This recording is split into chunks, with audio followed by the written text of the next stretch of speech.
لبیک یا حسین لبیک یا حسین لبیک یا حسین لبیک یا حسین لبیک یا حسین لبیک یا حسین لا حول ولا قوة إلا بالله العلي العظيم أعوذ بالله من الشيطان اللعين الرجيم بسم الله الرحمن الرحيم الحمد لله رب العالمين والصلاة والسلام على سيد الأنبياء والمرسلين خاتم النبيين أبي القاسم محمد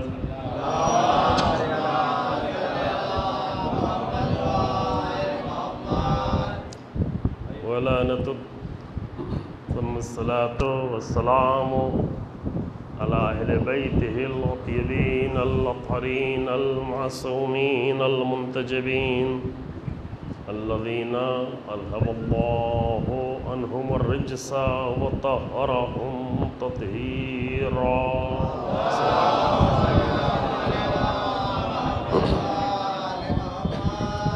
ولعنة الدائمة الباقية على أعدائهم أعداء الله أجمعين أما بعد فقد قال الله تبارك وتعالى في كتابه الكريم بسم الله الرحمن الرحيم قل إنما أعظكم بواحدة أن تقوموا لله مثنى وفرادا ثم تتفكروا ما بصاحبكم من جنة إن هو إلا نذير لكم بين يدي عذاب شديد صلوات محمد وعلى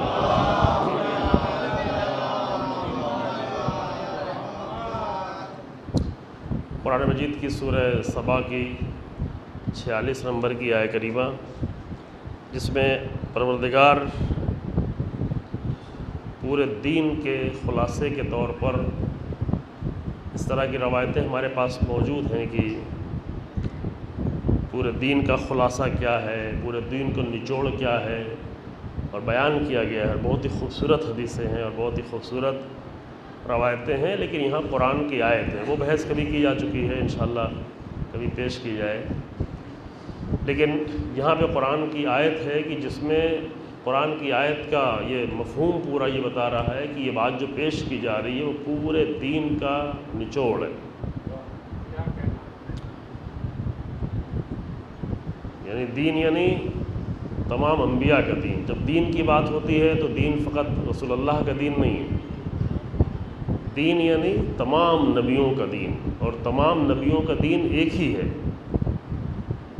شریعتیں الگ الگ ہو سکتی ہیں، شریعتیں زمانوں کے تقاضے کے تحت اس میں اور اپ گریڈ ہو سکتی ہیں اور کامل تر ہو سکتی ہیں، کچھ تبدیلیاں بھی ہو سکتی ہیں زمانے کے تقاضے کے تحت، لیکن دین میں کبھی تبدیلی نہیں ہوتی، دین ہمیشہ ایک ہی ہے۔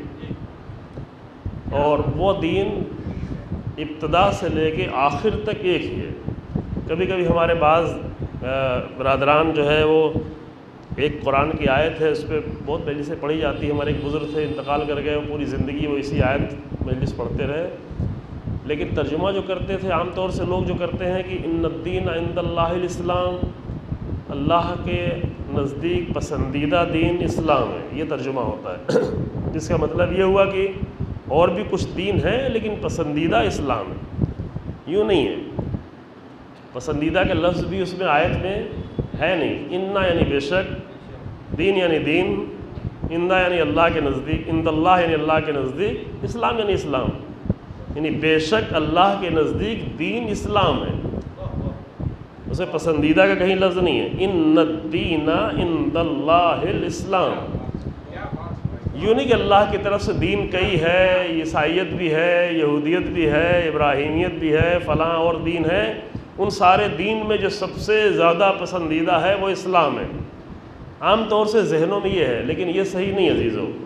کیوں؟ اس لیے کہ جو دین ابراہیم کا تھا وہ بھی اسلام ہی تھا، جو دین نوح کا تھا وہ بھی اسلام ہی تھا، جو دین موسیٰ و عیسیٰ لے کر آئے وہ بھی اسلام ہی تھا، جو دین رسول اللہ لے کے آئے ان سب کے کامل ترین ورژن بدل جاتے ہیں۔ ابھی میں تھوڑا بچوں کے اصطلاح میں گفتگو کر رہا ہوں کہ سافٹ ویئر سے جیسے ورژن بدلتے ہیں کہ زمانے کے ساتھ ساتھ اور زیادہ کامل ورژن آتا ہے، مکمل آتا ہے۔ جب مکمل آ جاتا ہے تو پچھلا والا ہلکا لگنے لگتا ہے نا۔ اب آج 2021 میں کوئی یہ نہیں کہے کہ چلو ورلڈ 2003 استعمال کرتے ہیں، کہیں یہ کس زمانے کا آدمی ہے۔ ابھی بعض لوگ کہتے ہیں ہمارا دھرم بہت سب سے پرانا ہے، تو اپنے پرانے دھرم پہ ہم چلیں گے۔ اتنے پرانے ورژن پہ چلو گے تو کیا ہوگا؟ آپ سے کہا جائے کہ آپ 1998 کا ونڈوز استعمال کریں تو کہیں یہ مولوی کو کیا ہو گیا، پرانا مولوی ہے۔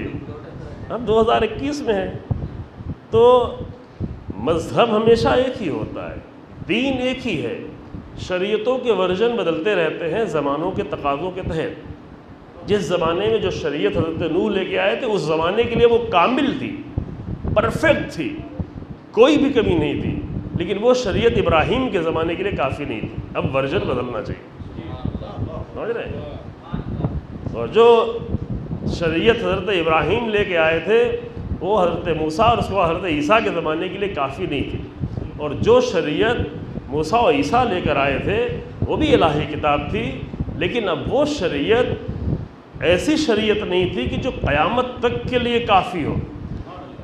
لہذا رسول اللہ کے ذریعے جو شریعت بھیجی گئی ہے وہ اس یقین اور اس اعتماد کے ساتھ اور اس یقین دہانی کے ساتھ کہ دیکھو اس کے بعد الیوم اکملت لکم دینکم، کہ میں نے دین کو کامل کر دیا، ہمیشہ کے لیے کامل کر دیا، یعنی دین کو اتنا کامل ورژن میں پیش کیا کہ اس کے بعد اور اس کو اب اپ گریڈ ہونے کی ضرورت نہیں ہے، اس کو اب نئے ورژن کی ضرورت نہیں ہے۔ کامل کیسے کیا؟ ممکن آپ کے ذہنوں میں یہ کیسے ہو سکتا ہے کہ اس کے پہلے لوگ آتے رہے، اس کے بعد اور ضرورت پڑتی رہی، اور رسول اللہ کے بعد پھر ضرورت نہیں پڑی۔ اس کی وجہ ہے کہ رسول اللہ نے فقط دین ہی نہیں پیش کیا بلکہ دین میں پورا ایک مکمل نظام حکومت و ولایت اور دین کا نظام پیش کر دیا۔ اس نظام کے ذریعے سے دین مسلسل کامل رہا، اور وہ جو ولی تھے وہ یہ فرماتے گئے کہ دیکھو علینا القاء الاصول۔ دیکھیں یہ حدیث ہے، کل میں نے کہا تھا کہ کچھ لوگ اگر حدیث پڑھنے کے لیے رک جائیں، مجلس سے میری نہ آئے تو کوئی مشکل نہیں ہے۔ تو ایک برادر کہہ رہے شاید کچھ لوگ رک گئے ہیں اس لیے تھوڑا کم لوگ آئے ہیں، لیکن میرے مجلس میں آ جائیں گے، پڑھ کے آئیں تو اور اچھا ہے، مسئلہ نہیں ہے۔ جی ہاں، تو یہ حدیث ہے، بہت ہی اہم حدیث ہے، اس پہ توجہ کریں۔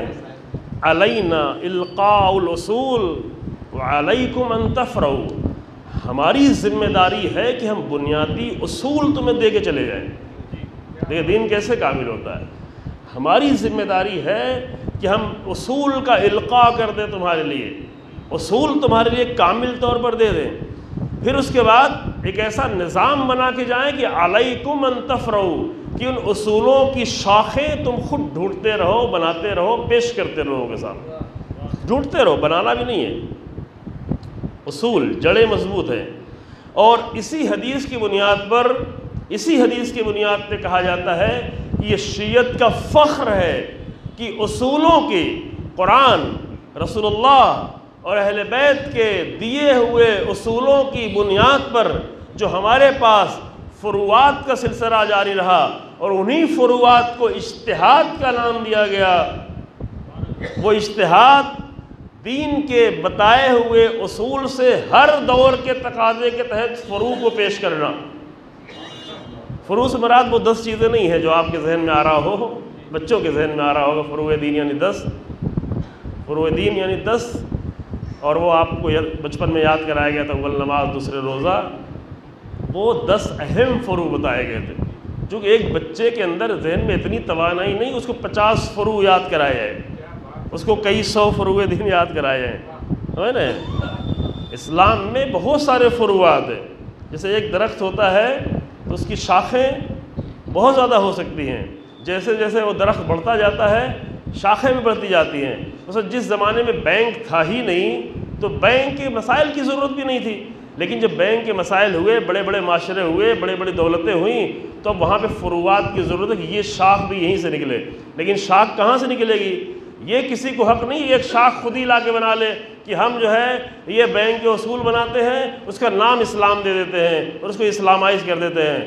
لیکن بلکہ کیا لازم ہے کہ وہی قانون جو پہلے سے بتائے جا چکے ہیں انہی اصولوں کی بنیاد پہ آج کے زمانے کے لحاظ سے یہ فروعات بنائے ہیں اور پیش کیے جائیں. تھوڑا سخت مسئلہ ہے، یہ اہم مسئلہ ہے جس سے دوسری دنیا محروم ہے، جس سے ابھی بہت سارے علماء اہل سنت باقاعدہ یہ اعتراف کرتے ہیں کہ ہمارے پاس وہ زندہ اجتہاد نہیں رہا کہ جو آ کر عالمی مسائل کو حل کر سکے، لہذا حل نہیں کر پا رہے ہیں. ہم ایک ملک ہیں لیکن دنیا کے اہم ترین مسائل کو بہترین شکل میں حل کر دیتے ہیں. وہ 50 ملک سے زیادہ ہیں لیکن حل نہیں کر پا رہے ہیں. اس میں خوش نہ ہو، یہ افسوس کی بات ہے نا، یعنی افسوس کی بات ہے کہ اتنا ہوتے ہوئے نہیں حل کر پا رہے ہیں. مشکل کیا ہے؟ مشکل یہ ہے کہ وہ قانون نہیں ہے، وہ القاء الاصول، جو اصول القاء کیے گئے ہیں، جو اصول دیے گئے ہیں، جو پرنسپلز اور قانون ہمیں دیے گئے ہیں الہی انسانوں کے ذریعے سے، جب وہ ہمارے پاس صحیح طریقے سے نہیں ہوگا تو پھر فروعات بھی نکالنا اس کے لیے مشکل ہو جائے گی. فروعات بھی اس کے صحیح طریقے سے نکالنا انسان کے لیے مشکل ہو جائے گا. تو اس قانون کے تحت یہ عظیم مکتب کے طور پر ایک ہی دین کے بنیادی اصولوں ہی سے دین کے فروعات نکالے جاتے ہیں. یوں ممکن نہیں ہے کہ انسان کوئی بھی چیز اس کو اچھی لگے، وہ کہے کہ یہ اچھی چیز ہے لہذا دین ہو جائے، اچھی چیز ہے لہذا اس کو دین میں شامل کر لیں. یہ کیا گیا تاریخ میں، لیکن اس کی سختی سے اہل بیت نے مخالفت کی. امام اعظم کے نام سے معروف ہے امام ابو حنیفہ، وہ اس نظریے کے بہت زیادہ قائل تھے کہ اچھی بات ہے لہذا اس کو دین میں شامل کیا سکتا ہے. لہذا چند جو ہے وہ کلمات ہیں، استصواب، استحسان. استحسان یعنی اچھی بات ہے، استصواب یعنی نیک بات ہے. خوب یہ اچھی بات ہے لہذا اس کو دین میں شامل کر لیں، فلاں دین فلاں چیز سے ملتی جلتی ہے. اس کو سختی سے امام صادق علیہ السلام نے مخالفت کی کہ اگر یہ دروازہ کھول دیا جائے کہ جو چیز ہم کو اچھی لگنے لگے اس کو دین میں شامل کر لیں تو دین میں ہر ایک اپنی پسندیدہ چیزیں شامل کرتا چلا جائے گا، ہے نا. یہ دروازہ نہیں کھولا جا سکتا. یہ دروازہ حتیٰ اہل بیت نے اپنے لیے بھی نہیں کھولا. توجہ کریں، رسول اللہ نے اپنے لیے نہیں کھولا کہ کوئی چیز اچھی ہے بس اس کو دین میں شامل کر دیں. نہیں، دین میں وہی ہوگا جو اللہ کی طرف سے وحی کے شکل میں، جو ان اصولوں کی بنیاد پر ہوگا. لہذا دین کو ایک پورے نظام کے طور پہ جب سمجھا جا رہا ہو، پورے ایک مکمل نظام کے طور پر، مکمل سسٹم کے طور پر، تو دین میں وہی چیزیں آئیں گی کہ جو اس پورے نظام کے ساتھ ساتھ ہم آہنگ ہیں. یوں نہیں کسی کو اچھی بات لگ رہی ہے چلو ہم یہ پیش کر دیں. مثلا ہمیں فلاں کام اچھا لگ رہا ہے، چلو پھر ہماری بات تو کوئی نہیں مانے گا، تو ہم کہتے ہیں کہ امام صادق علیہ السلام نے فرمایا. اس لحاظ سے امام صادق علیہ السلام بہت مظلوم ہے. توجہ کریں، بہت زیادہ مظلوم.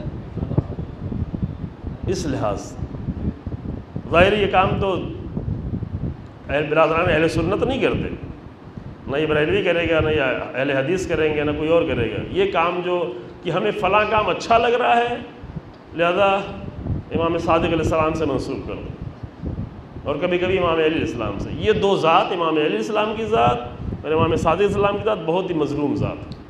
جھوٹی روایتیں، مثلا جیسے ابھی ایام عزا شروع ہوتا ہے، جھوٹی روایتیں آنا شروع ہو جاتی ہیں. وہ بھی کس کے نام سے؟ امام صادق علیہ السلام کا. آپ لوگوں نے سنا ہوگا. ہم کو اچھا لگتا ہے، ہمارے جذباتی کام ہے، ہم عزاداری کے نام پہ کچھ جذباتی یا احمقانہ کام کرنا چاہتے ہیں، ہم کریں گے تو دلیل نہیں بنے گی، لہذا امام صادق سے منسوب کرنا. سمجھ رہے ہیں؟ اور یہ بیچارے یہ نہیں جانتے کہ اللہ سے، رسول اللہ سے اور امام سے اگر کوئی صحیح بات بھی منسوب کرے کہ امام نے فرمایا ہے، اگر روزہ ہے تو روزہ صرف باطل نہیں ہوگا، اس کا کفارہ بھی دینا پڑے گا. یعنی صرف روزے کی قضا نہیں رکھنی پڑے گی، کفارہ بھی دینا پڑے گا۔ اتنا بڑا جرم ہے، چھوٹا سا جرم نہیں ہے یہ بہت بڑا جرم ہے۔ اور ائمہ کے زمانے میں بھی ایسا لوگ کرتے تھے کہ ناصریوں کے مقابل میں غالی لوگ آ کر حدیثیں گڑھنے لگے۔ توجہ کریں، یہ میں جلدی سے کہہ کے گزر جاؤں گا چونکہ اپنے موضوع سے بہت دور نہ ہو جاؤں۔ ناصبی لوگ امیر المومنین کے خلاف حدیثیں گڑھ رہے تھے، اہل بیت کے خلاف، خاص کر امیر المومنین کے خلاف حدیثیں گڑھ رہے تھے، جھوٹی حدیثیں، امیر المومنین کو بدنام کرنے کی کوشش کر رہے تھے، پوری حد تک کوشش کر رہے تھے۔ ان کے جواب میں وہ لوگ جو امیر المومنین کو چاہتے تھے اور سچ میں چاہتے تھے،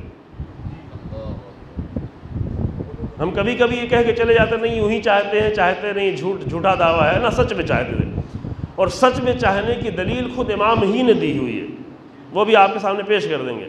وہ لوگ جو سچ میں امیر المومنین کو چاہتے تھے اور ان کو لگتا یہ تھا کہ امیر المومنین کا دفاع کرنا چاہیے، امیر المومنین پہ بڑا ظلم ہو رہا ہے، یہ حکومتیں، یہ بنی امیہ، یہ بنی عباس، یہ ناصبی قسم کے لوگ، یہ شامی لوگ امیر المومنین پہ ظلم کر رہے ہیں، تو امیر المومنین کا دفاع کرنا چاہیے۔ تو دفاع کرنے کے جو انہوں نے راستہ نکالا وہ یہ نکالا کہ وہ لوگ جھوٹی حدیثیں گڑھتے ہیں، تو چلو ہم امیر المومنین کی فضائل کی حدیثیں گڑھنا شروع کرتے ہیں۔ توجہ کیا آپ نے؟ نیتیں، ہم ان کی نیتوں پہ شک نہیں کر سکتے، نہ ان کی محبت پہ شک کریں گے۔ دیکھیں یہ فقط تاریخ کی بات نہیں ہے، آپ یہ نہ سمجھیں کہ میں ایک تاریخ کا مسئلہ بیان کر رہا ہوں، یہ وہ مسئلہ بیان کر رہا ہوں کہ جس کے ذریعے سے آج کی مشکل حل کریں۔ نہ ان کی عقیدت میں شک ہے، نہ ان کی محبت میں شک ہے، نہ ان کی نیت میں شک ہے، فقط مشکل ان کے طریقہ کار میں ہے کہ جو انہوں نے طریقہ اپنایا ہے وہ باطل ہے، اور باطل طریقے سے کبھی حق کی مدد نہیں کی جا سکتی۔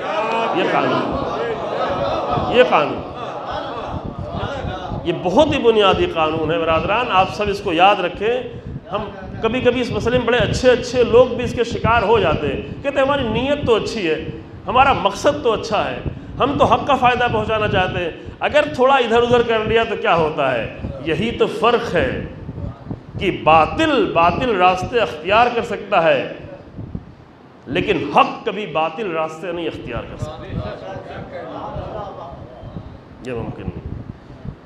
لہذا امیر المومنین کا دفاع ائمہ بھی کرتے تھے، تبھی ہم تک پہنچی یہ ساری چیزیں۔ امیر المومنین کا دفاع تمام ائمہ کرتے تھے، ائمہ کے اصحاب کرتے تھے، لیکن وہ جو کرتے تھے حق کا دفاع حق راستوں سے کرتے تھے، حق کا دفاع کرتے تھے، حق باتوں سے کرتے تھے۔ امیر المومنین کے فضائل بیان کرتے تھے، امیر المومنین کے جو معتبر حدیثیں ہیں وہ بیان کرتے تھے۔ انہوں نے اس کی ضرورت نہیں سمجھی کہ اگر وہ جھوٹی حدیثیں گڑھ رہے ہیں تو امیر المومنین کے فضائل کے لیے ہم بھی حدیثیں بنانا شروع کر دیں، ضرورت نہیں ہے۔ یہیں سے ایک نیا چیپٹر شروع ہو گیا غالیوں کا، غلو کا چیپٹر، غالی کا چیپٹر، اور میں اس کی بھی بحث نہیں کروں گا، خدا کرے کہ آپ کے درمیان بحث کرنے کی ضرورت بھی پیش نہ آئے، سمجھ رہے ہیں؟ اس کی پوری ایک مفصل گفتگو پچھلے ہی سال حیدرآباد میں بالکل جو غلو اور نصیریت کا مرکز ہے اسی سے لگی ہوئی دیوار میں جو عزاخانہ ہے وہاں پہ ہم 1 گھنٹے سے زیادہ تفصیلی گفتگو کر چکے، چونکہ وہاں ضرورت تھی، سمجھ رہے ہیں؟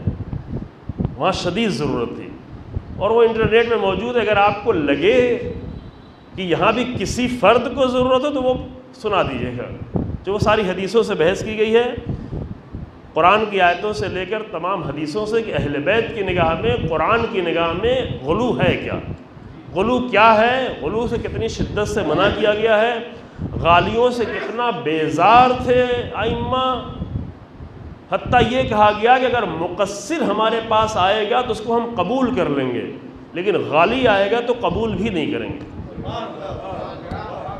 ابھی ایک اصطلاح چلی ہوئی نا مقصر کی، آپ کے تو نہیں آئی ہے، اور لکھنؤ میں شروع ہو گئی، پہلے یہ حیدرآبادی میں صرف تھی، ابھی یہ بیماری ہر جگہ آ رہی۔ اہل بیت کے چاہنے والے مومنین کو وہ مقصر کہنے لگے۔ مقصر کی اصطلاح، یہ ٹرم جو ہے وہ اہل بیت نے استعمال کیا ان لوگوں کے لیے جو اہل بیت سے دور تھے،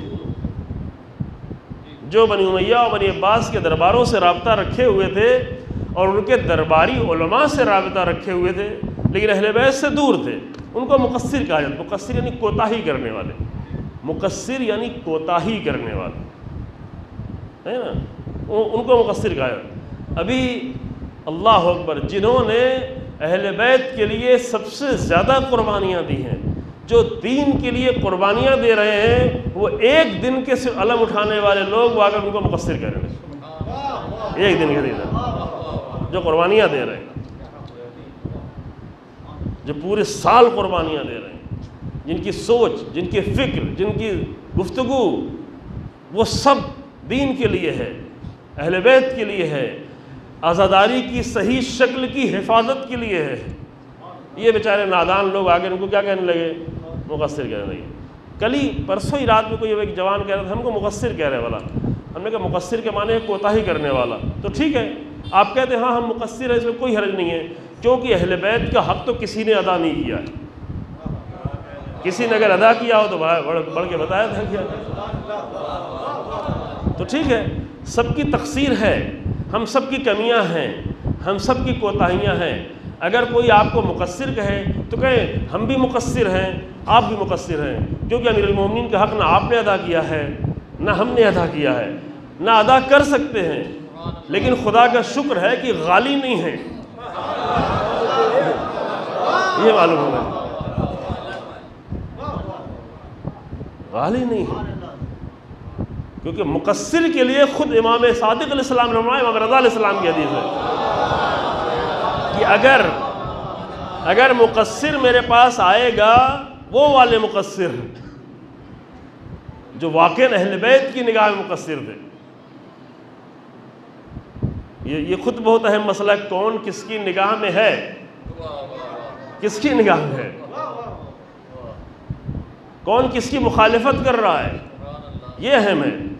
اگر ایک بے دین قسم کا انسان، دین فروش انسان آ کر کسی عالم کی مخالفت کرنے لگے تو اسے پریشان ہونے کی ضرورت نہیں ہے، وہ خوش ہونا چاہیے کہ ہاں بے دینوں کو مخالفت کرنا ہی چاہیے۔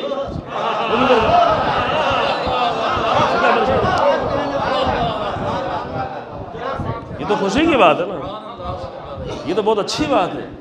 اگر کوئی مخالفت ہی نہیں کر رہا ہے، اس کا مطلب آپ نے کچھ کیا ہی نہیں، یعنی نہ آپ نے حق کا سپورٹ کیا۔ وہ لوگ، بعض لوگ محاورے میں کہتے ہیں نا کہ وہ ہوموپیتھ کی جو گولیاں ہوتی ہیں جس میں دوا نہ پڑی ہو، یہاں ہوموپیتھ ڈاکٹر بھی شاید ہوں گے نا، گولیاں الگ ہوتی ہیں اور اس میں دوا پھر الگ ڈالتے ہیں نا، صرف گولیاں جو ہوتی ہیں وہ تو کچھ نہیں کرتی۔ تو بچوں کے لیے ہمارے یہاں ایک صاحب تھے، ان کو میٹھا کھانے کا بڑا شوق تھا اور مدرسے میں رہتے تھے، اب اگر وہ کھائیں گے تو 4 اسٹوڈنٹس کو، پڑوسی کو، کمرے والے کو اور دینا پڑے گا، اور کھانے کے بعد میٹھا ان کو کھانا ضرور کر، رسول اللہ کی سنت ہے۔ تو وہ ہوموپیتھ کی گولیاں خرید کے لائے ہوئے تھے کہ اگر وہ کوئی مانگے گا تو 4 ہم کھائیں گے، 4 ان کو بھی دے دیں گے، کوئی مشکل نہیں، مٹھائی دینے میں تو زیادہ خرچ ہو جائے گا۔ تو ہوموپیتھ کی گولیوں کا جو صرف گولی ہو اس میں دوا نہ پڑی ہو، دوائیں بہت اچھی ہوتی ہیں، اگر واقعاً صحیح مرض پکڑ میں آ گیا تو اچھا کام کرتی ہیں۔ تو بعض لوگ ایسے ہی ہوتے ہیں ہوموپیتھ کی گولیوں جیسے، بغیر دوا کے، تو ان کی باتیں سب کو اچھی لگتی ہیں، جیسے گولیاں بچوں کو سب کو اچھی لگتی ہیں ویسے ان کی باتیں سب کو اچھی لگتی ہیں۔ مجلس پڑھ کے آگے سبھی خوش ہیں، غالی بھی خوش ہے، نصیری بھی خوش ہے، مومن بھی بیچارہ بھی، اب چونکہ اہل بیت کا نام لیا تو چلو وہ بھی تھوڑا تھوڑا خوش ہو لیتا ہے، شاید سمجھتا نہیں۔ کچھ لوگ 2 پہلو باتیں کرتے ہیں کہ یہ خطرہ ہے، اور ابھی یہ شاعری میں بھی بہت زیادہ ہو رہا، 2 پہلو باتیں، یہ کچھ سمجھے وہ کچھ سمجھے، مومن کچھ سمجھ لے غالی کچھ سمجھ لے۔ تو نہ ذاکر کو 2 پہلو باتیں کرنا چاہیے، نہ شاعر کو 2 پہلو شعر پڑھنا چاہیے، کہنا چاہیے، بلکہ موقف بالکل کلیئر ہو، انسان کا سٹینڈ بالکل واضح ہو، اتنا زیادہ واضح ہو کہ جب اپنی عبادت کر کے، وہی بت پرستی والی عبادت، جب اپنی عید منا کے نمرود کے زمانے کے لوگ واپس پلٹیں تو سب مل کے کہیں کہ ہمارے بتوں کو توڑنے والا اگر کوئی ہو سکتا ہے تو ابراہیمی ہے۔ یہ بہت اہم مسئلہ ہے، یہ بہت اہم مسئلہ ہے، پتہ نہیں جلدی میں کہہ گیا، اس لحاظ سے نہیں بت ٹوٹے فلاں، اس لحاظ سے بہت اہم ہے کہ ابراہیم کا اسٹینڈ اتنا واضح تھا، ایک 16 سال کے جوان کا نظریہ، اس کی سوچ، اس کا عمل، اس کا موقف، اس کی فکر، اس کی آئیڈیالوجی، اس کا اسٹینڈ اتنا سب کے نزدیک واضح تھا کہ کسی نے آ کے شک نہیں کیا کہ شاید کسی اور نے کیا ہو، سب نے مل کے کہا کہ ابراہیم نے کیا ہے۔ اے کاش کی یہ مولوی کم سے کم واضح ہو جائیں، اور لوگ تو بھی چھوڑے، مولوی لوگوں کے اسٹینڈ واضح ہو جائے، یوں نہ ہو کہ جس مجمع میں جائے وہی موقف ہو جائے، جن لوگوں کے درمیان میں گفتگو کرے وہی ہو جائے، نہ بالکل واضح ہو۔ تو یہ چیز بہت ہی اہم ہے، بہت ہی خوبصورت ہے اور بہت ہی عظیم ہے کہ انسان اپنے موقف کو بالکل صریح طور پر واضح طور پر رکھے، ہے نا۔ تو کل سے جہاں میری گفتگو چھوٹی تھی، بات پوری ہو گئی نا، کوئی چیز چھوٹی تو مجھے بتا دیجیے گا۔ کل سے جہاں بات چھوٹی تھی کہ یہ جو علینا القاء الاصول وعلیکم ان تفرعوا، یعنی اجتہاد، یعنی یہ کہ ایک زندہ دین کے مسائل کا حل پیش کرتے رہنا، ورنہ دین ایک ہی ہے، دین طرح طرح کے نہیں ڈھونڈنا۔ اس کی مثال ہمارے علماء دیتے ہیں، میں بھی پہلے کبھی دے چکا ہوں، علماء ہمارے اس کی مثال یہ دیتے ہیں کہ جیسے پہاڑوں سے ایک ندی نکلتی ہے تو وہ چلتے چلتے چلتے پہاڑوں کی بلندی سے لے کر کے سمندر تک ندی ایک ہی رہتی ہے، لیکن جہاں جہاں جیسی ضرورت ہوتی ہے اس لحاظ سے وہاں گھاٹ بنا لیا جاتا ہے۔ ہر گاؤں میں، بستی میں، شہر میں ابھی اتنی زیادہ ضرورت نہیں رہ گئی ہے، ابھی تو خالی ندی میں نالے کا پانی ڈالا جا رہا ہوتا ہے۔ پہلے زمانے میں لوگ اپنے اپنے زمانے کے لحاظ سے وہاں پر جو ہے گھاٹ بنا لیتے تھے، یا مطلب بڑے پیمانے پر جو ہے وہاں پر پورٹ بھی بنا لیتے تھے، ضرورت کے لحاظ سے بنا لیتے تھے۔ تو ندی ایک ہی ہے، گھاٹ الگ الگ ہیں۔ اسی گھاٹ کو عربی میں کہتے ہیں شرعہ، اور اسی شرعہ سے بنا ہوا ہے شریعت، سمجھے یا نہیں؟ اسی سے بنا ہوا ہے شریعت کا لفظ، یعنی کیا؟ یعنی یہ کہ آدم سے لے کر خاتم تک، اور خاتم سے لے کر کے اختتام کائنات تک، یعنی قیامت تک دین ایک ہی رہے گا، دین میں کوئی تبدیلی نہیں ہونے والی ہے، دین ایک رہے گا۔ ان الدین عند اللہ الاسلام، اللہ کے نزدیک دین اسلام ہے، یہ نہیں کہ پسندیدہ دین اسلام ہے، یہ ترجمہ نہ کریں۔ اللہ کے نزدیک دین ہی فقط ایک ہے، وہ ہے اسلام۔ شریعتیں زمانے کے لحاظ سے الگ الگ ہو سکتی ہیں، اور لازم ہے کہ ہوں، یہاں تک کہ اتنی کامل شریعت آ جائے جو ہر زمانے کی ضرورت کو پورا کر دے۔ اس کے لیے ضروری ہے کہ ایک ایسا نظام بنا کے دے دیا جائے کہ وہ نظام ضرورتوں کو پورا کر رہا ہو۔ اس کے پہلے جو آئے ہیں وہ بھی مختلف ماحول میں تھوڑے تھوڑے نظام بنا کے دیے گئے، لیکن جب رسول اللہ جانے لگے، اس بات کو ہمارے برادران اہل سنت ابھی تک نہیں سمجھنے کی کوشش کر پا رہے ہیں، جب رسول اللہ جانے لگے تو رسول اللہ نے قیامت تک کے لیے امامت اور ولایت کا نظام دے دیا، تمام اصولوں کے ساتھ، مکمل اصولوں کے ساتھ، کہ جس ولایت کے نظام کے ابھی تک ہم نے بھی صرف قصیدے ہی پڑھے ہیں، ابھی ولایت کے نظام سے جڑ نہیں پائے ہیں۔ اگر ہم اس سے جڑے ہوتے، اگر ہم ولایت کے نظام سے جڑے ہوتے، تو ہمیں جس طرح سے رسول اللہ کی ولایت سمجھ میں آتی ہے، جس طرح سے امیر المومنین کی ولایت سمجھ میں آتی ہے، اسی طریقے سے فقیہ کی بھی ولایت بھی سمجھ میں آتی ہے، اگر جڑے ہوتے۔ کیوں توجہ کریں،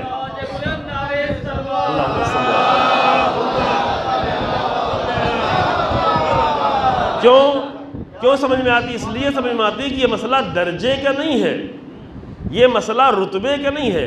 اگر درجے اور رتبے کے لحاظ سے دیکھیں گے تو فقیہ کا درجہ، فقیہ خود اپنے آپ کو رسول اللہ کے نالین کے برابر بھی نہیں سمجھتا۔ درجہ تو چھوڑیں، رسول اللہ کے قدم تو چھوڑیں، امیر المومنین کے قدم تو چھوڑیں۔ یہ مبالغے والی بات نہیں کہہ رہا ہوں، یہ شاعری نہیں ہے، شاعری مبالغہ اچھا لگتا ہے۔ اب شاعری کا مبالغہ دیکھ دیکھ کے ہمارے ذاکرین بھی زیادہ مبالغہ کرنے لگے ہیں، وہ الگ بات ہے، لیکن یہ حقیقت ہے کہ فقیہ جو ہوتا ہے وہ اپنے آپ کو رسول اللہ کی قدموں کے خاک کے برابر نہیں سمجھتا۔ میں ایک واقعہ چھوٹا سا بیان کر دوں، تھوڑا بچوں کو بھی سمجھ میں آ جائے گا۔ امام خمینی رحمۃ اللہ علیہ کا واقعہ ہے مصر میں، جنہوں نے جو انہی کی زبان سے سنا ہے جن کے ساتھ یہ واقعہ پیش آیا تھا، یعنی بیچ میں کوئی وہ نہیں ہے، کئی رابطے نہیں ہیں۔ وہ خود بیان کر رہے تھے قم میں کہ میں حج کرنے گیا تھا، انقلاب کے شروع میں حج کرنے گیا ہوا تھا، تو میرے پاس مصر کا ایک بہت ہی بڑا اسکالر کوئی پڑھا بیٹھا ہوا تھا، پڑھا لکھا انسان، پروفیسر جو بھی رہا ہوگا، پڑھا لکھا ایک انسان بیٹھا ہوا تھا۔ تو ایسی بات ہونے لگی، امامہ لگائے تھے، وہ سمجھ گیا ہم ایران کے ہیں، چونکہ مصر کا امامہ الگ ہوتا ہے اور ایران کا امامہ الگ ہوتا ہے، طریقہ الگ الگ ہوتا ہے، تو سمجھ گیا ایران کے ہیں۔ تو بات کرتے کرتے اس نے کہا کہ ایک بات مجھے سمجھ میں نہیں آتی۔ کہا یہ امام خمینی کی تقریریں تو میں بہت سنتا ہوں، مجھے بہت اچھی لگتی ہیں، لیکن یہ امام خمینی اپنی تقریروں کے درمیان میں کبھی کہتے ہیں امام زمانہ۔ دیکھیں امام زمانہ جو لفظ ہے یہ شیعوں کا لفظ ہے، لیکن امام مہدی یہ شیعوں کا لفظ نہیں ہے، غلط فہمی میں نہیں رہے۔ امام مہدی پورے امت مسلمہ کا لفظ ہے، چونکہ امام مہدی پوری امت مسلمہ کا یقینی ترین مسئلہ ہے، اس میں ذرہ برابر بھی شک و شبہ کی گنجائش نہیں ہے۔ کوئی بھی چاہے کسی بھی فرقے کا انسان ہو، امام مہدی یقینی مسئلہ ہے، متواتر مسئلہ ہے، اور ہر فرقے میں کثرت سے روایتیں ہیں، تواتر کے ساتھ روایتیں ہیں کہ امام مہدی آئیں گے تو پوری دنیا عدل و انصاف سے بھر جائے گی، وہ امام مہدی کہتے ہیں۔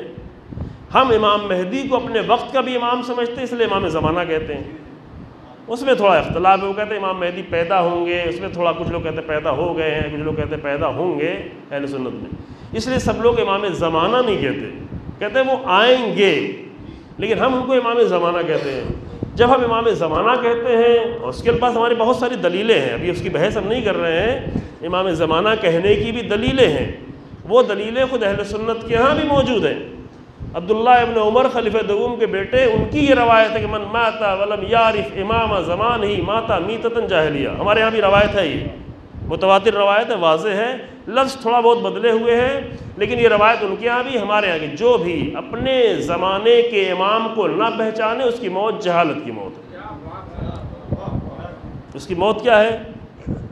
جہالت کی موت ہے۔ تو امام زمان تو ہونا لازم ہے، جو رسول اللہ فرما کے گئے ہے نا۔ اب اس کے ذہن میں بہت سارے واقعات ہیں، وہ میں اس کو چھوڑتا ہوا جا رہا ہوں، کہیں وقت جو ہے زیادہ نہ ہو جائے کل کی طرح سے 5 منٹ۔ امام زمان جو ہے ہم کہتے ہیں امام زمان جو ہے امام مہدی کو، ٹھیک۔ ابھی ایک چھوٹا سا واقعہ بیان ہی کر دوں، گزرنا مجھے مشکل ہو رہا ہے۔ عاشور کے دن ہم ایک جگہ عشرہ پڑھ رہے تھے، اس سال لکھنؤ میں نہیں پڑھ پائے چونکہ یہاں کے حالات ایسے تھے، ہم نے کہا یہاں پڑھ نہیں پائیں گے تو کہیں اور چلے جاتے ہیں وہاں پڑھنے، تو وہاں بہت بڑی تعداد میں برادران اہل سنت آ رہے تھے۔ وہاں شیعہ کم ہیں، جہاں شیعہ کم ہیں اور ہمارے لکھنؤ کے ذاکرین بھی کم پہنچتے ہیں وہاں پر،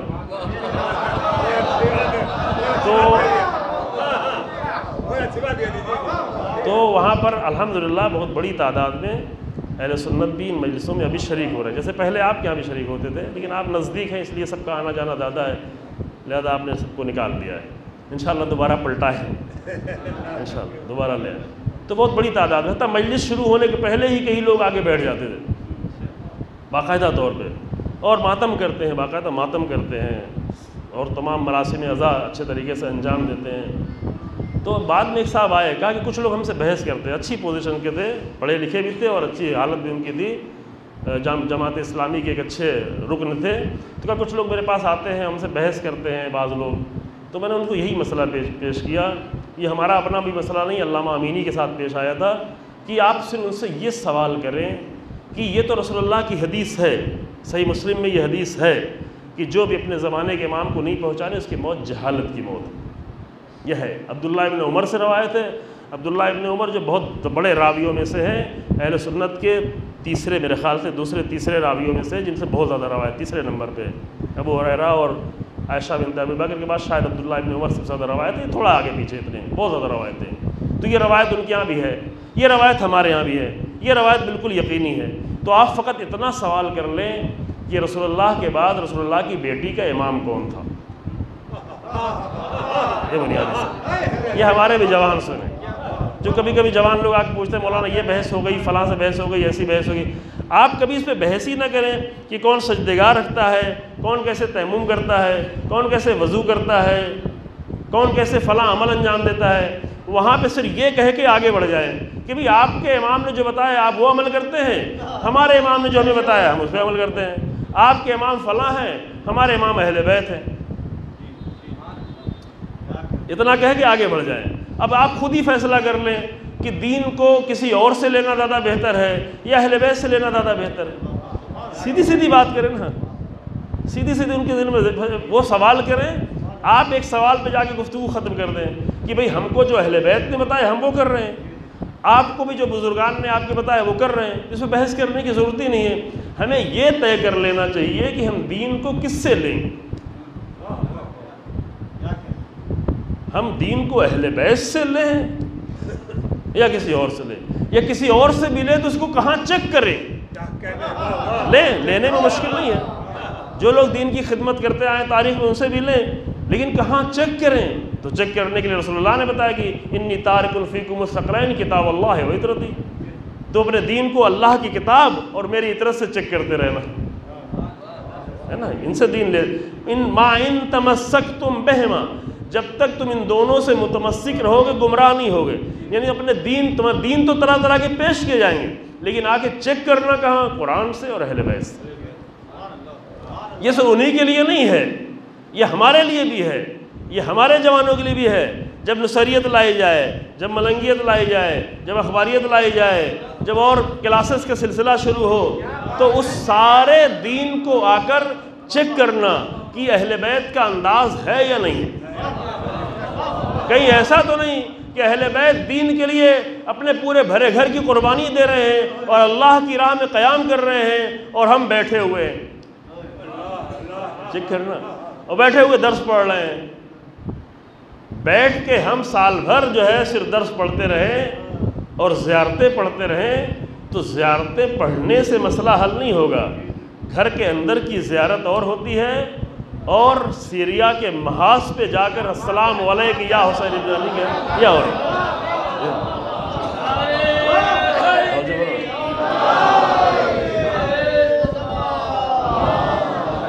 فرق ہے نا۔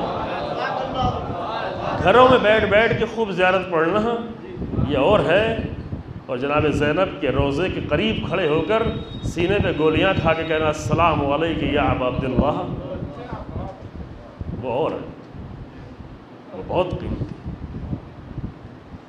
تو چیک کرنے کے یہ ہے، لہذا ان سے میں نے عرض کیا، سوال یہ کیا کہ آپ اپنے جو ساتھی آپ سے بحث کریں، آپ ان سے یہ کہیں کہ یہ بتاؤ رسول اللہ کی بیٹی جہالت کی موت تو نہیں مر سکتی، یہ تو طے ہے نا، کیونکہ سیدۃ نساء العالمین یہ رسول اللہ فرما کے گئے ہیں، یہ موجود ہے آپ کی کتابوں میں، تو وہ جو تمام عورتوں کی سردار ہو وہ تو جہالت کی موت نہیں مر سکتی، یہ تو طے ہے نا۔ وہ جو رسول اللہ کا ٹکڑا ہو، بضعۃ منی ہو، وہ تو جہالت کی موت مر نہیں سکتی۔ تو یہ بتاؤ کہ رسول اللہ کا امام، رسول اللہ کی بیٹی کا امام کون تھا؟ اور یہ رسول اللہ فرما کہ یہ ممکن ہی نہیں کہ امام کے بغیر ہو کوئی، تو کون تھا؟ یہ سوال بنیادی مسئلہ ہے، آپ لوگوں کے لیے بھی بنیادی مسئلہ ہے، لوگوں کو سمجھانے کون تھا؟ کیا رسول اللہ کی بیٹی کا امام وہ ہو سکتا ہے کہ وہ بیٹی جس سے ملنا ہی نہیں چاہتی تھی، سلام کا جواب ہی دینا نہیں چاہتی تھی؟ کیا وہ ہو سکتا؟ اور اگر وہ نہیں ہو سکتا تو پھر کون تھا؟ تو جو رسول اللہ کی بیٹی کا امام ہو وہی ہمارا بھی امام ہے، وہ تو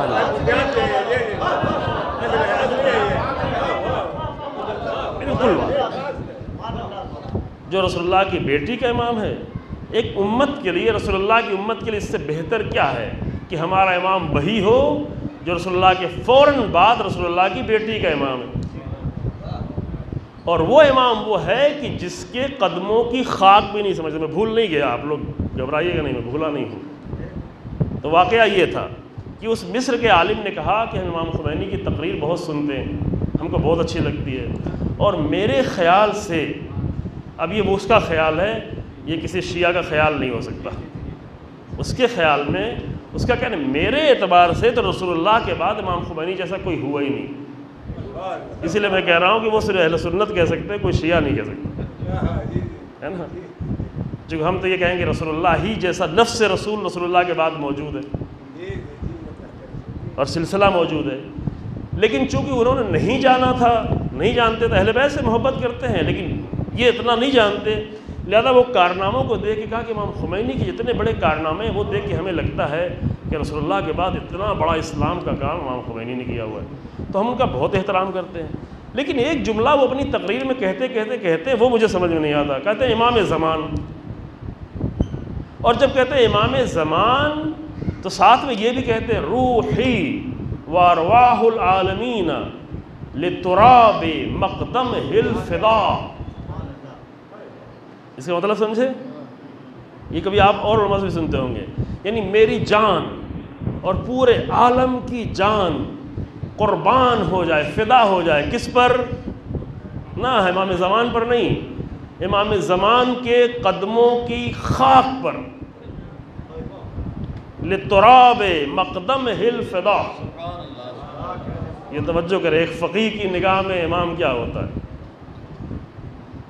روحی وارواح العالمین لتراب, تراب کے معنی سب جانتے ہیں نا, لتراب مقدم الفدا, ہماری جان اور پورے عالم کی جان, عالمین کی جان, عالمین کی جان فدا ہو جائے امام زمان کے قدموں کے نیچے کی خاک پر.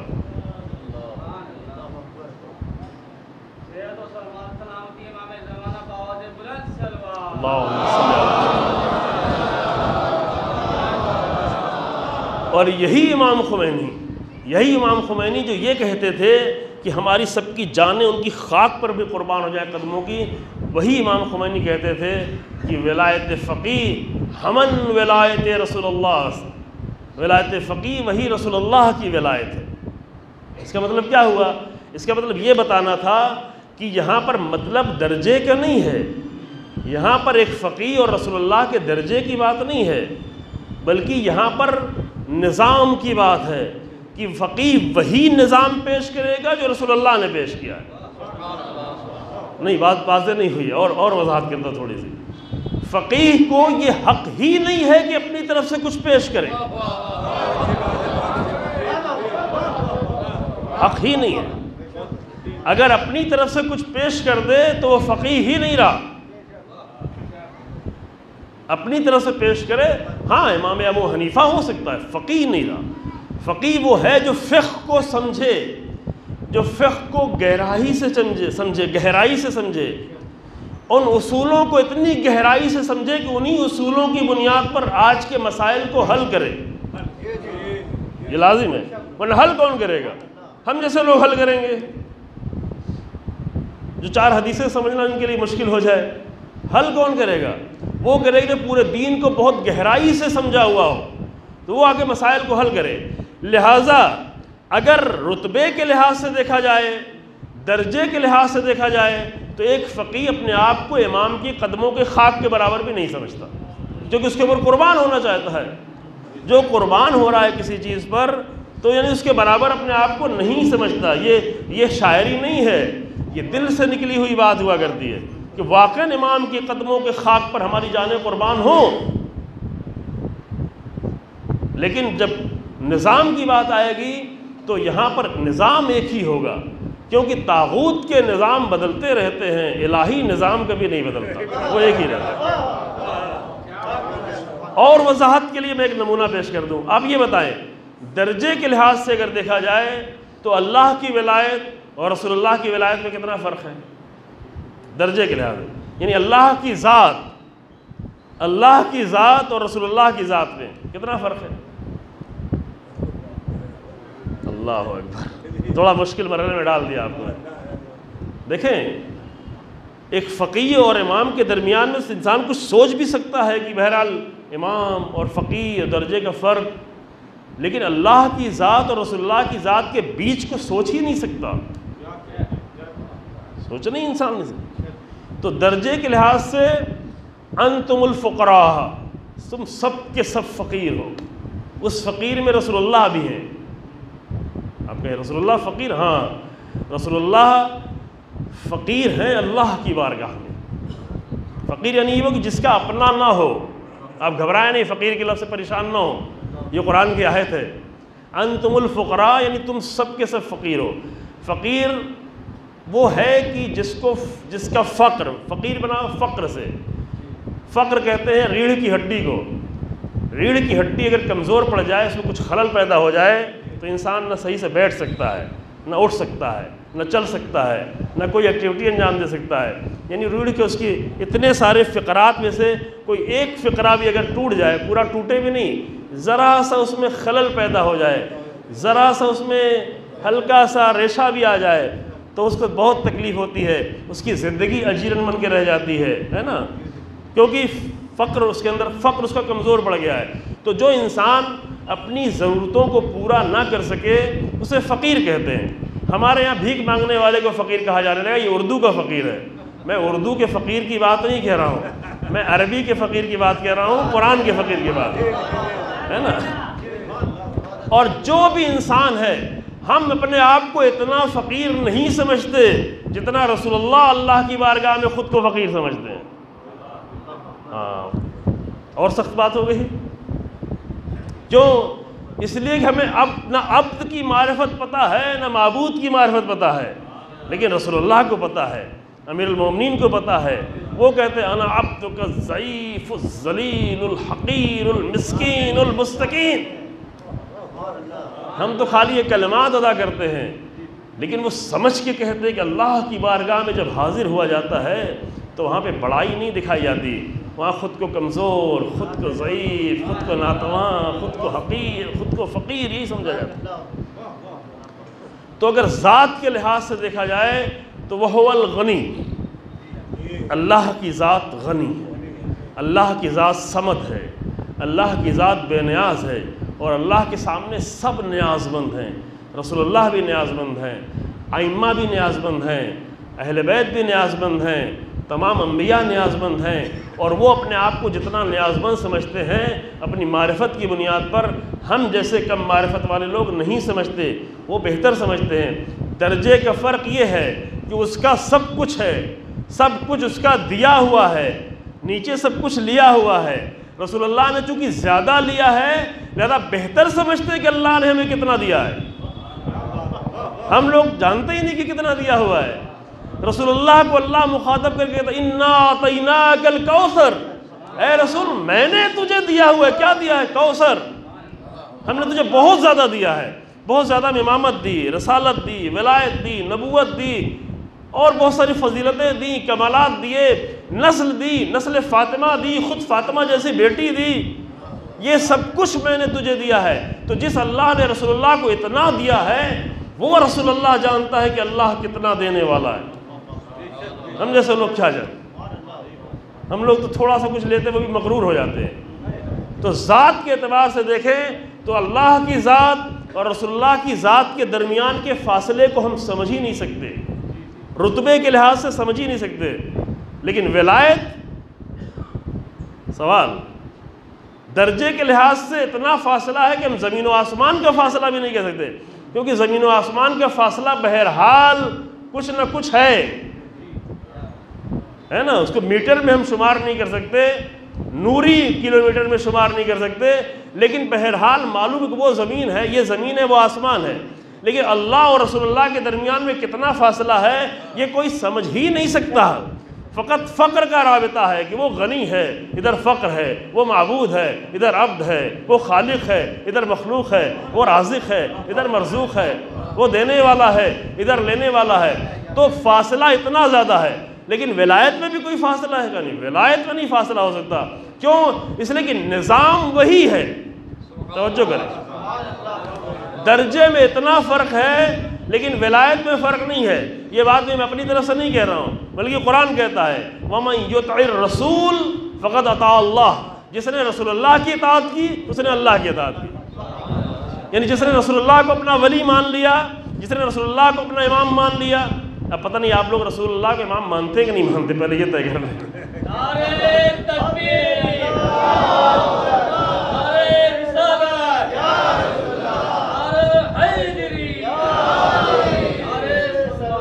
تو ہے نا جو ہمیں بتانا پڑتا ہے کہ بھائی وہ ایک جملہ جو ہر شیعہ بچے کو یاد ہے اس کا آدھا مطلب صرف نہیں سمجھے، پورا سمجھے۔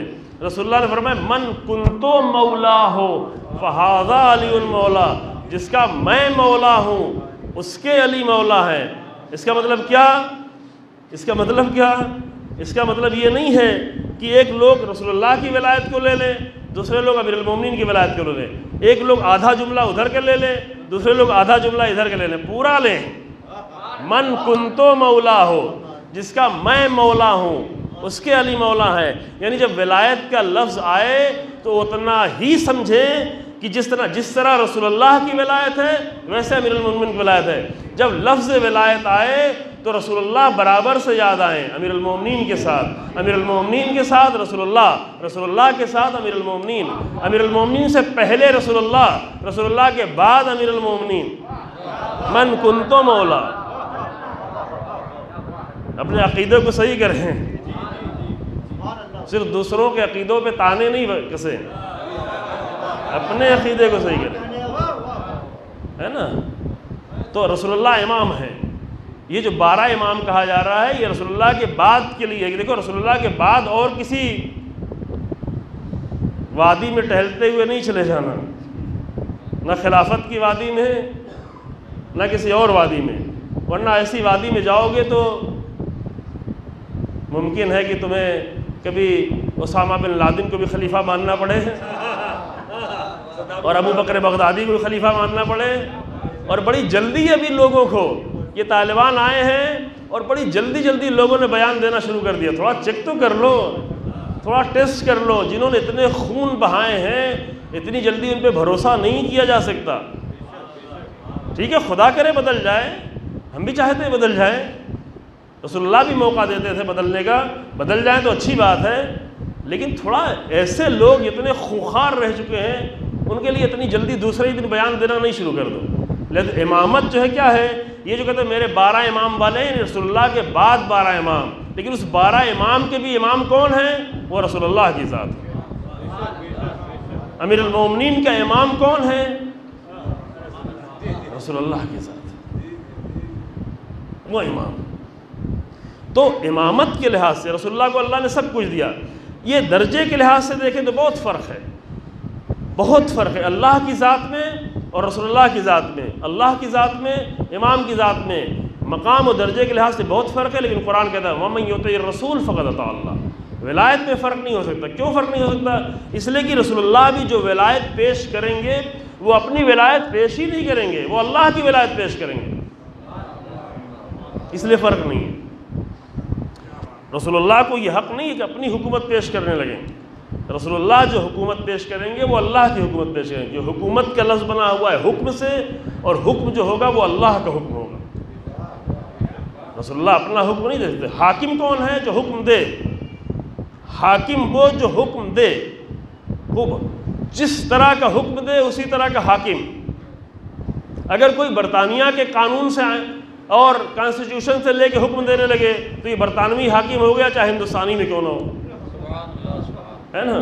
لیکن اگر اللہ کا حکم دے رہا ہے تو چاہے وہ مکے میں ہو تو رسول اللہ ہی کا حکم دے گا، چاہے وہ ایران میں ہو اللہ ہی کا حکم دے گا، چاہے وہ عراق میں ہو وہ اللہ ہی کا حکم دے گا، کیونکہ وہ خود کو حاکم سمجھتا ہی نہیں ہے، وہ فقط اللہ کا حکم دے رہا ہے۔ لہذا درجات میں بہت فرق ہے لیکن ولایت میں فرق نہیں ہوگا۔ کیوں؟ اس لیے کہ امام بھی اللہ ہی کا حکم دے گا، رسول اللہ بھی اللہ ہی کا حکم دیں گے، اور فقیہ بھی جو آئے گا فقیہ کو حق حاصل نہیں ہے کہ کسی ایک لمحے میں اپنی طرف سے کوئی حکم دے دے۔ وہ جو حکم دے گا وہ امام کا حکم ہوگا، وہ رسول اللہ کا حکم ہوگا، وہ اللہ کا حکم۔ اس کو کہتے ہیں نظام۔ یہ جو کہتا ہے نظام، سسٹم یعنی وہ اپنی طرف سے حکم دے ہی نہیں سکتا۔ فقیہ کے حکم کو کبھی فقیہ کا حکم سمجھ کے نہیں کہیں، بلکہ وہ حکم اگر وہ فقیہ اپنی طرف سے حکم دینے لگے تو وہ فقیہ ہی نہیں رہ گیا، یہ نظام بن گیا۔ آپ کے نہیں درجہ تو بہت فرق ہے، وہ معصوم وہ غیر معصوم، کہ یہ بھی غلطی نہ کریں۔ ہاں اس میں کوئی شک نہیں کہ معصوم وہی ہیں، ان کے سوا کوئی معصوم نہیں ہے، لیکن یہ غلطی ایک مرتبہ ہو چکی۔ کل میں نے ایک نمونہ پیش کیا تھا نا غلطی کا، وہی غلطی پھر دوبارہ لوگ کر رہے ہیں۔ اسی طرح کی ایک غلطی پہلے بھی ہو چکی ہے، پھر وہی غلطی لوگ دہرا رہے ہیں۔ وہ کب ہوئی تھی؟ جب ایک معصوم امام نے ایک غیر معصوم کو اپنا نمائندہ بنا کے بھیجا، یہ لکھ کے کہہ کے بھیجا کہ یہ میرا بھائی ہے اور میرا بھروسے مند ہے، انہو اخی وثقتی من اہل بیتی، یہ میرا بھائی ہے اور میرے اہل بیت میں سے میرا بھروسے مند ہے، لہذا سب اس کی بات ماننا۔ تو بہت قریبی لوگ جن کے گھر میں حتیٰ جناب مسلم ٹھہرے تھے، جو نزدیک ترین کے لوگ تھے، جب ان سے جناب مسلم نے کہا کہ تلوار اٹھاؤ، چلو ابن زیاد کے گھر کو گھیر لو، چلو ہانی کو بچاؤ، ہانی کی جان جانے کا خطرہ ہے، تو کچھ لوگوں نے آگے کہا کہ ہم تلوار ضرور اٹھائیں گے، لیکن معصوم امام کے کہنے پہ، آپ کے کہنے پہ نہیں۔ اور نتیجہ کیا ہوا؟ وقت تمام ہو گیا، لیکن بس یہی بات پوری کر کے میں ختم کرتا ہوں۔ نتیجہ کیا ہوا؟ ایک معصوم امام نے جس کو نمائندہ بنایا ہوا ہے، اس کے کہنے پر ابن زیاد کے گھر چھوڑ کے چلے گئے، جو آئے تھے وہ بھی چلے گئے۔ یہ تو معصوم نہیں، یہ تو امام حسین نہیں۔ امام حسین آئیں گے تو ہم تلوار اٹھا لیں گے۔ تو جو لوگ امام کے نمائندے کے ساتھ کھڑے نہیں ہو سکے، جب اس کے 1 مہینے 2 دن بعد جب حسین ابن علی کے ساتھ کھڑے ہونے کی باری آئی تو وہ وہاں بھی نہیں آ پائے۔ آئے؟ اگر تمہیں یہ کہنا تھا کہ ہم جناب مسلم کے ساتھ تلوار نہیں اٹھائیں گے، معصوم کے ساتھ اٹھائیں گے، تو اگر 91 سال کے مسلم ابن اوسجہ آ سکتے ہیں اسی کوفے سے، تو تم کیوں نہیں آئے؟ اگر 82 یا 84 سال کے حبیب نے مظاہر اس کوفے سے آ سکتے ہیں، تو تم لوگ کیوں نہیں آئے جنہوں نے تلواریں رکھی ہوئی تھی؟ کہا نہیں، یہ بہانے تھے، یہ بہانے تھے کہ نائب کی بات نہیں سنیں گے، امام آئیں گے تو سنیں گے۔ میں یہی حالت ابھی بھی ہے کہ نائب کی بات نہیں مانیں گے۔ امام نے معین کیا ہے، کل میں نے حدیث بھی پیش کی، اور بھی کئی حدیثیں ہیں کہ جن کے اندر یہ صفات پائی جا رہے ہوں، ان کی طرف سے میں نے ان کو حاکم بنایا ہے۔ انی قد جعلتہ علیکم حاکما، ہم نے ان کو حاکم بنایا ہے، اپنی طرف سے حاکم بنایا ہوا ہے۔ حاکم کے لفظ ہے، کل فقیہ کے لفظ بولے تھے، یہ حدیث ہے کہ ہم نے ان کو اپنی طرف سے حاکم بنایا جن کے اندر یہ صفات پائے جاتے ہوں۔ آج کہہ رہے ہیں نہیں، ہم تو نائب کی بات نہیں کریں گے، جب امام معصوم آئے گا تب ہم ظالموں کے مقابلے میں کھڑے ہوں گے۔ آج جناب زینب کے روضے پہ جا کے ثواب لیں گے، لیکن جناب زینب کا روضہ جب خطرے میں تک نہیں، ہمیں کچھ بولنا نہیں۔ ہم کو درس پڑھنا ہے، ہم کو زیارت، ہم جناب زینب کی زیارت پڑھیں گے یہاں سے، لیکن کھڑے نہیں ہوں گے، قیام نہیں کریں گے، اللہ کی راہ میں قیام نہیں کریں گے، اس حرم کی حفاظت نہیں کریں گے۔ جناب زینب کے روضے کے 400 میٹر اور امام حسین اور امیر المومنین کے روضے کے 40 کلومیٹر فاصلے تک وہ آ چکے تھے۔ کون؟ داعشی لوگ، جو یہ کہتے تھے رسول اللہ کے روضے کو بھی ہم توڑ دیں گے، چھوڑیں گے نہیں اگر وہاں تک جائیں گے۔ سعودی عرب بھی ڈر کے بنایا تھا، کبھی کبھی ہوتا ہے، اپنے ہی کتا جب پاگل ہو جاتا ہے تو مالک گھبرانے لگتا ہے، تو سعودی عرب نے ہوتا ہے نا، تو سعودی عرب ہی نے پیسہ خرچ کیا تھا، بنایا تھا، لیکن اس کو لگا کہ اب عراق بھی لے لیں گے اور سیریا بھی لے لیں گے، اور سعودی عرب کے بارڈر پہ بڑی بڑی دیواریں بنانے لگے کہ یہ پاگل کتا اگر ادھر آ گیا۔ تو ان کو رسول اللہ کے روضے کی فکر تو نہیں تھی، اپنی حکومت کی بڑی فکر تھی، لہذا وہ بنانے لگے۔ لہذا وہ اعلان کہتے تھے کہ رسول اللہ کے روضے کے پاس جائیں گے تو اسے بھی توڑ دیں گے، توڑ دیں گے۔ تو ثواب لینے کے لیے تو جاتے ہیں کربلا تک، ابھی ربیع نارا جانے کی آرزو ہے، جائیں گے، لیکن یہ دیکھو اس کو بچایا کس نے؟ بچایا ان لوگوں نے جو اللہ کی راہ میں قیام کرنا جانتے تھے، جو یہ جانتے تھے ان تقوموا للہ مثنی وفرادا، اللہ کی راہ میں قیام کرنا۔ لہذا اگر نائب امام کو چھوڑ کر انتظار کر رہے ہیں کہ ہم پڑھیں لکھیں اور امام آئے گا اور امام کے ساتھ تلوار اٹھائیں گے، تو ایسا نہیں ہو پائے گا، کیونکہ جس نے نائب امام کو چھوڑ دیا وہ امام کے پاس بھی نہیں آ پایا۔ تاریخ اس کی گواہ ہے، تاریخ گواہ ہے۔ جس نے مالک اشتر کو میدان جنگ میں تنہا چھوڑ دیا وہ امام کے سامنے بھی آگے تلوار لے کے کھڑا ہو گیا، تاریخ گواہ ہے۔ جنگ صفین نے جس نے مالک اشتر کو چھوڑ دیا اور مالک اشتر کے ساتھ جنگ کرنے نہیں گئے اور پیچھے آ گئے، تو جب اسے نائب امام کو چھوڑا، جب امام کے جانشین کو چھوڑا، جب امام کے علمدار کو چھوڑا، تو واپس آ کے کیا کیا؟ یہ نہیں کیا کہ نہیں آپ چلے تلوار لے کے ہم آپ کے پیچھے چلیں گے، نہیں، واپس آ کے امام کے سامنے تلواریں لے کے کھڑے ہوئے نہیں ہوئے۔ تو یہ خطرہ ہے، اس بات کو سمجھ لیں۔ کل بھی میں نے یہی عرض کیا تھا، کچھ چیزوں سے آگاہ ہونا ضروری ہے۔ آگاہ نہیں ہوئے تو کہیں ایسا نہ ہو کہ آج امام کے نائب کو چھوڑ رہے ہیں، آج اللہ کے دین کی فقہ کی حکومت کرنے والوں کو چھوڑ رہے ہیں، کل جب امام آئے گا تو اسے چھوڑ بیٹھے۔ اور یہ یقینی ہوگا کہ جو امام کے نائب کا ساتھ نہیں دے پایا ہے، پوری تاریخ گواہ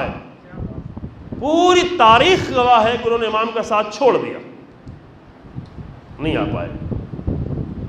یوں نہیں تھے کہ وہ لوگ ان کے ذہن خراب تھا، وہ لوگ سوچتے نہیں تھے، وہ محبت کرنے والے لوگ تھے۔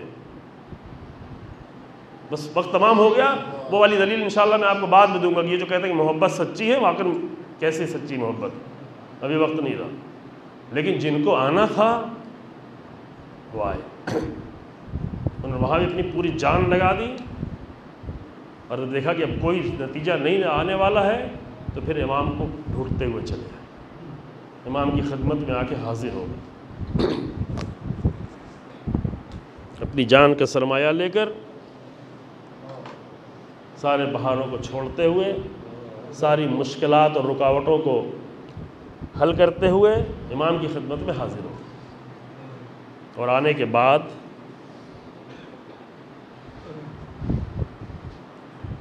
میں ایک جملہ مصائب کے لیے کہتا ہوں عزیزوں، بعد میں آپ سوچئے گا۔ کربلا کے میدان میں ایک بی بی کو اس بات کا بہت زیادہ احساس تھا کہ وہ میرے ساتھ کا اتنا لشکر آ رہا ہے، میرے بھائی کا کوئی بھی نہیں آ رہا،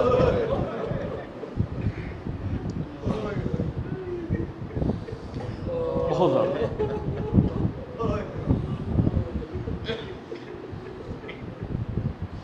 یعنی 2 محرم سے جب کاروان اہل حرم آیا اور 4 محرم سے لشکر پہ لشکر آنا شروع ہوا۔ لشکر کی پوری تعداد لکھی ہوئی ہے تاریخ اور مقتل کی کتابوں میں کہ کس کے ساتھ 2000 لشکر آیا، کس کے ساتھ 3000 آیا، کس کے ساتھ 4000 آیا، کس کے ساتھ 1000 آیا۔ وہ پورے لشکر کی تعداد جو ہے وہ تحریر ہے۔ اور جب بھی کوئی لشکر آتا تھا تو وہ چھوٹے سے خیمے، ایک چھوٹا سا گروہ، ان پر خوف بٹھانے کے لیے اور ہیبت ڈالنے کے لیے گھوڑوں کو تیزی سے دوڑاتے تھے اور اعلان کرتے تھے نیا لشکر آ گیا، تاکہ ڈر جائیں۔ انہیں نہیں معلوم تھا جو اللہ کی راہ میں کھڑے ہوتے ہیں وہ کبھی ڈرا نہیں کرتے، لیکن یہ کام مسلسل کر رہے تھے۔ فقط یہ احساس ضرور ہوتا تھا خیمے میں بیٹھی ہوئی ایک بی بی کو کہ باطل کے لیے اتنا لشکر چلا رہا ہے، لیکن میرا بھیا حسین تنہا ہے۔ زینب کو حسین کی تنہائی کا بہت احساس تھا، بہت نہیں معلوم اس کو ہم سمجھ پائیں، آپ سمجھ پائیں، کتنا سمجھ پائیں۔ وہ بہن جانے، وہ بہن سمجھ رہی ہے چھوٹے سے تھوڑے سے خیمے، یہ چند خیموں میں بیٹھے ہوئے کچھ اصحاب، یہ چھوٹے چھوٹے بچے، یہ بیویاں، اور یہ لشکر پہ لشکر چلا رہا ہے، اور میرے بھائی کے پوری امت مسلمہ میں کوئی ساتھ دینے والا نہیں آ رہا۔ میرے بھیا نے بھی تو خط لکھا ہوا ہے، کوفہ خط لکھا ہے، بصرہ خط لکھا ہے، مدینے خط لکھا ہے، بنی ہاشم کو الگ سے خط لکھا ہوا تھا، تو میرا حسین اتنا تنہا کیوں ہے؟ لیکن جب 7 محرم کو حبیب بن مظاہر کربلا میں داخل ہوئے تو زینب بنت علی کے لبوں پہ ایک مسکراہٹ آ گئی۔ یوں نہیں کہ بہت بڑا لشکر آ گیا، لیکن کچھ لوگ بڑے لشکر کے سے بھی زیادہ ہوا کرتے ہیں۔ قرآن نے بھی کہا کہ ابراہیم پوری امت ہے، ہوتا ہے کبھی کبھی بہت زیادہ لوگ بھی بیکار ہوا کرتے ہیں اور کسی کام کے نہیں ہوا کرتے، کبھی کبھی ایک انسان بھی پورے لشکر پر بھاری ہوا کرتا ہے۔ اس لحاظ سے نہیں کہ جنگ کر کے حبیب نے مظاہر سب کو مار دیں گے، نہیں، یہ حبیب کہ جو ایک رات میں قرآن ختم کر لیتا ہے، وہ حبیب جو عبادت گزار ہے، وہ حبیب جس کے تقویٰ کو پورا کوفہ جانتا ہے، اس حبیب کو حسین کی ضرورت تھی عزیزو، ضرورت تھی، کیونکہ حسین ابن علی کے خلاف طرح طرح کے پروپیگنڈے کیے گئے تھے، بغاوت کا پروپیگنڈا، اللہ اکبر، میں اسے زیادہ کھل کے نہیں بیان کر سکتا۔ اور یہ تھا کہ کوفے میں لوگ تماشائی بن کے آئے تھے، شام میں لوگ پتھر مار رہے تھے، حبیب وہ کردار تھا، مسلم بن اوسجہ وہ کردار تھا جن سے لوگ آشنا تھے، جانتے تھے کتنے پاکیزہ لوگ ہیں، کتنے مقدس لوگ ہیں، ساتھ میں تھے، لوگوں کے درمیان میں تھے، اس قدر تلاوت کرنے والے فقیہ۔ تو ضرورت تھی کہ حسین ابن علی کے سر کے ساتھ ساتھ نوک نیزے پہ بھی حسین حبیب ابن مظاہر کا سر ہو، تاکہ لوگ سمجھیں کہ جب کہا جائے باغی آئے ہیں تو لوگ کہیں نہیں یہ ایسا کیسے ہو سکتا ہے، حبیب ابن مظاہر بھی تو یہاں پر ہیں، مسلم بن اوسجہ بھی تو ہیں، یہ خود ایک مظلومیت ہے، اللہ اکبر، یہ خود حسین ابن علی کی ایک مظلومیت ہے۔ اتنے پروپیگنڈے تھے باطل، حکومتی پروپیگنڈے تھے، وقت نہیں بیان کروں کہ کیا ہوتا ہے پروپیگنڈوں کے نتیجے میں، لیکن عزیز جب حبیب آ گئے تو زینب کو بڑی تسلی ہو گئی، حسین ابن علی کو بھی بہت ہی راحت ہو گئی، نہ یہ کہ بہت بڑا لشکر آ گیا، حبیب آ گئے، میرے حبیب آ گئے۔ لیکن اب کیا ہوا، اس کے بعد کیا ہوا؟ اس کے بعد یہ ہوا کہ 7 محرم سے پہلے تو ان خیموں میں صرف ایک ذات تھی جو حسین کی تنہائی سے بہت فکر مند تھی، لیکن حبیب بن مظاہر کے آنے کے بعد 2 ذات ایسی ہو گئی، 2 لوگ ایسے تھے جنہیں حسین کی تنہائی کا بہت احساس تھا، خیمے میں علی کی بیٹی اور خیمے کے باہر حبیب بن مظاہر۔ سمجھ رہے ہیں کیوں معلوم ہے؟ اس لیے عباس کو اس کی فکر نہیں تھی۔ کیوں فکر نہیں تھی؟ عباس تھے، وہ جانتے تھے کہ پورا لشکر جتنا بھی بڑھتا ہو بڑھتے رہے، ہوں نا میں، میرا آقا تنہا ہے ٹھیک ہے، لیکن میں اپنے آقا کی حفاظت کے لیے، دفاع کے لیے ہوں، الحمدللہ ہوں۔ لیکن حبیب نے مظاہر جو بچپن سے حسین ابن علی کو جنہوں نے دیکھا تھا کس طرح رسول اللہ کی پشت پہ سوار ہو جایا کرتے تھے، کس طرح رسول اللہ کے زانوں پہ بیٹھے ہوتے تھے، کس طرح اصحاب کا مجمع ہوتا تھا اور رسول اللہ حسین ابن علی کو اپنے زانوں پہ بٹھا کے چومتے تھے، سونگھتے تھے، خوشبو لیتے تھے، بوسے لیتے تھے۔ اس حبیب کو کربلا کے مقتل میں آنے کے بعد بہت یہ احساس ہونے لگا کہ آخر حسین ابن علی تنہا کیوں ہے، میرا آقا تنہا کیوں ہے، رسول اللہ کا نواسہ تنہا کیوں ہے۔ اب یہ 2 لوگ احساس کریں، اسی لیے 7 محرم کی رات ہی میں جب اندھیرا چھا گیا، یہ معتبر مقتل کی چیزیں عزیزو آپ جا کے پڑھ سکتے ہیں، میں نے پہلے بھی کبھی کہا ہے، ہمارے ہاں اپنے قصے کہانیاں زیادہ پڑھے جاتے ہیں، اپنی سوچ کے مسائل زیادہ پڑھے جاتے ہیں، مقتل کی چیزیں بہت کم پڑھی جاتی ہیں۔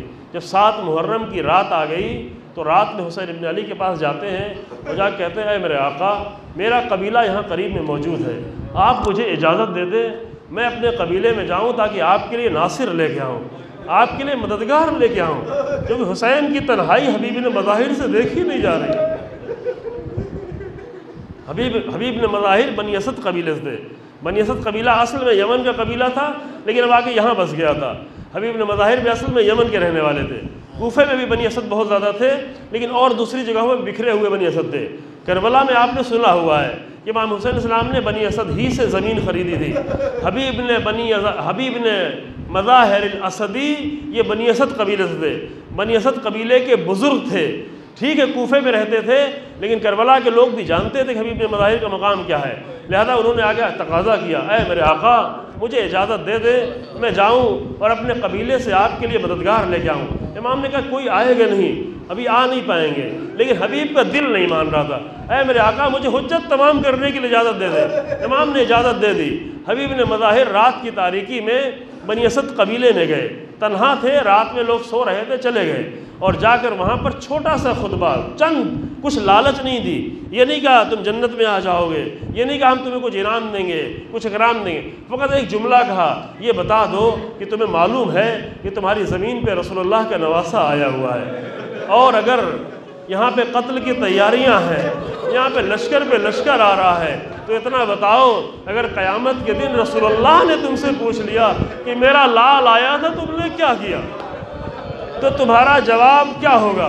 اسی چھوٹے سے قبیلے سے 90 لوگ تیار ہوئے اپنے اسلحوں کو لے کر، حبیب نے مظاہر کے ساتھ چلے، لیکن بہرحال ابھی اتنی مضبوطی نہیں تھی، ایک جملہ کہنے پہ تیار ہو گئے تھے۔ ادھر بنی پسر سعد کے جاسوسوں نے آ کے خبر دی، جاسوس بکھرے ہوئے تھے، ایک تنہا آدمی آنے جانے میں رات کی تاریکی میں مسئلہ نہیں تھا، لیکن جب زیادہ لوگ آنے لگے تو جاسوسوں نے آ کے خبر دی کہ بنی اسد قبیلے کے لوگ آ رہے ہیں، عمر سعد نے ایک لشکر بھیجا اور لشکر نے حملہ کیا. وہ بہرحال اتنے مضبوط لوگ نہیں تھے, حملہ کرنے پر رات کی تاریکی میں ادھر ادھر بکھر گئے. اتنی توانائی نہیں تھی کہ جنگ کرتے, اتنی توانائی نہیں تھی کہ جنگ کے مقابلے میں سامنے آتے. جب پورا لشکر بکھر گیا تو اسی رات کی تاریکی میں ادھر ادھر سے ہوتے ہوئے پھر حبیب نے مظاہر حسین ابن علی کے سامنے آئے اور آ کے عرض کیا, اے میرے آقا, میں نے کوشش تو کی لیکن کیا کروں, تنہا آیا ہوں, کوئی آپ کے ساتھ نہ لا سکا, کوئی ناصر نہ لا سکا. پھر وہی احساس تھا جو تڑپا رہا تھا. میں بہت ساری چیزیں چھوڑ کے صرف ایک جملہ مسائل میں کہنا چاہتا ہوں کہ حبیب نے مظاہر نے اور بھی کوششیں کی, شب عاشور میں کوشش کی, کوششوں کا اثر بھی ہوا. حبیب نے مظاہر کا خطبہ موجود ہے, حبیب نے مظاہر کی گفتگو موجود ہے شب عاشور کی, وہ سب بھی ہوا. وہ ساری وہی کوشش تھی کہ میرا حسین تنہا ہے تاکہ لوگ آئیں, اسی لشکر سے بھی لوگ نکل کر آئیں. لیکن یہی وجہ تھی عزیزو کہ مقتل میں صرف 2 مرتبہ حسین ابن علی کی حالت بہت زیادہ بدل گئی اور دونوں جگہ ایک لفظ استعمال ہوا ہے. ایک جگہ انکسرا کا لفظ ہے, ایک جگہ انکسار کا لفظ ہے. دونوں کے معنی ایک ہی ہوتے ہیں. جب ابوالفضل عباس کی آخری آواز آئی تو یہ کہا الآن انکسر ظہری وقلت حیلتی وشمت لی عدوی. اے میرے بھیا, دشمن تانے دے گا, اے میرے عباس تمہارے بعد یہ دشمن تانے دے گا. میری کمر ٹوٹ گئی, دشمن کہے گا حسین تم تنہا ہو گئے, حسین تمہارا عباس نہ رہا. یہ شمت بھی عدوی, یہ انکسار کا لفظ آیا. یہی لفظ ایک مرتبہ مقتل میں اور آیا, اور اس وقت جب حبیب نے مظاہر گھوڑے سے زخمی ہو کے زمین پہ گرے تو راویوں نے محسوس کر لیا کہ فظہر الانکسار علی وجہ الحسین, حسین ابن علی کے چہرے پر شکستگی کے آثار نمودار ہوئے. اے میرے حبیب, اے میرے حبیب جسے میری تنہائی کا بڑا احساس تھا, اے حبیب تم بھی چلے گئے. اسی لیے عصر عاشور حسین آواز دیتے ہیں این این حبیب این این زہیر. اے میرے حبیب اب تم کہاں ہو, حسین تنہا کھڑا ہے, کوئی سوار کرانے والا نہیں, کوئی مقتل میں جانے والا نہیں. انا للہ وَإِنَّا إِلَيْهِ رَاجِعُونَ. سَيَعْلَمُ الَّذِينَ ظَلَمُوا أَيَّ مُنقَلِبٍ يَنقَلِبُونَ. رَبَّنَا تَقَبَّلْ مِنَّا إِنَّكَ أَنْتَ السَّمِيعُ الْعَلِيمُ بِحَقِّ مُحَمَّدٍ وَعِتْرَتِهِ الطَّاهِرِينَ.